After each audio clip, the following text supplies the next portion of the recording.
দুটা ধৰণেৰে গোটেই অসমত এতিয়া আমাৰ মানুহ হাৰাশাস্তি কৰিছে এটা হৈছে যে মানুহক ডেট বুলি দিছে আৰু এটা দিছে মানুহক শিফটেড আকৌ কৈছো এটা দিছে মানুহক মৰা বুলি ডেট আৰু এটা দিছে শিফটেড এতিয়া আমাৰ কাম হল আমাৰ কংগ্ৰেছ কৰ্মীসকলৰ কাম হল যে যিসকলক ডেট বুলি নোটিছ দিছে সেই লোকসকলে এখন অভিযোগ আমি এখন ফৰ্ম আপোনালোকক আপলোড কৰি দিম আপোনালোকৰ তাত যিখিনি এলএচিৰ নাম সিৰিয়েল নাম্বাৰ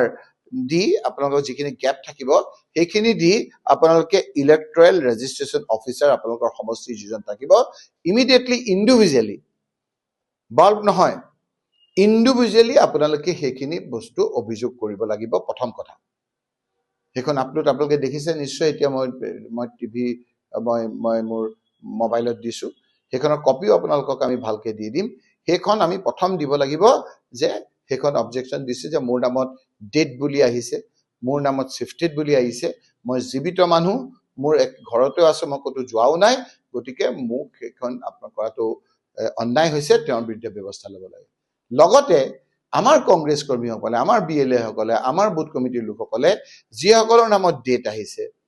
যিসকলৰ নামত শিফটেড বুলি আহিছে এই লোকসকলক আমি সাহায্য কৰিব লাগে ব্যাপক আকাৰে বুথ কমিটিৰ লোকসকলে সাহায্য কৰিব লাগে আৰু কৰি তেওঁলোকক গৈ এই ক্ষেত্ৰত আমিও এখন আমি ফৰ্ম আপোনালোকক দিছো এখন আপলোড কৰি দিছো যদি ডেট হয় এখন ফিল আপ কৰি আপোনালোকে যিদিনা হিয়াৰিং দিব সেই হিয়াৰিংৰ দিনা আপোনালোকে উপস্থিত থাকিব লাগিব হিয়াৰিংৰ উপস্থিতিত কি হৈছে আজিকালি দেখা গৈছে হিয়াৰিংত উপস্থিত থাকে কিন্তু উপস্থিত থকা পিছত তেওঁৰ কোনো সিগনেচাৰ কৰি নাহে আমি যেতিয়া সিওক ইয়াত কলো তেওঁ কৈছে যে এটো আমি ইনষ্ট্ৰাকচন দিম যে তেওঁলোকে যে গৈছে তাৰ এটা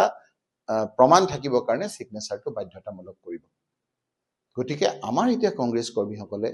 এই সময়ত মানুহৰ ওচৰত থাকিব লাগিব কাখত থাকিব লাগিব কোন কোট কৰে তেওঁলোকে নাজানে কৰবাত 2000 ভোট কাটিব কৰবাত 1000 ভোট কাটিব কোনোবা এজন ভোট কাটিব এই যাতে